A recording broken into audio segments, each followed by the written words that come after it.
عنایت الله صاحب افغان مهاجر چې کوم دلته کې په ملکن ډیویژن یا خیبر پښتونخوا په نورو حصو کې موجود دي هغې ته تاریخ ورکړی شوی چې دغه په تاسو وځي او تقریبا پرون هغه تاریخ چې کوم هغه ختم شوی دی تاسو وایي دې کې مخکې زموږ موقف د پارټۍ هم راغلی زما ذاتي هم راغلی دی چې په داسې طریقو باندې دوی ایستل دوی ته ډیډلاین یې ورکول چې هلته د دوی کاروبارونه نشته دی هلته د دوی کورونه وران شوي دي د دوی ماشومان دلته رالوي شوي دي او دا دریم جنریشن دی چې دا په پاکستان کې پیدا شوی دی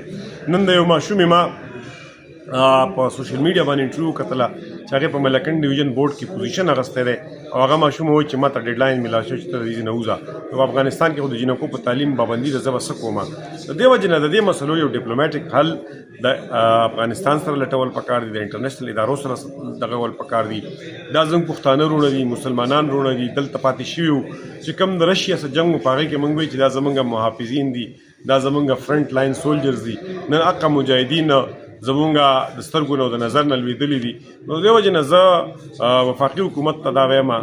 خپلو ادارو ته دا وایم چې د دې په نتیجه کې به نفرتونه زیاتېږي خلیج به زیاتېږي تعلقات به خرابېږي دا د په دې غلطه طریقه باندې نه لیږي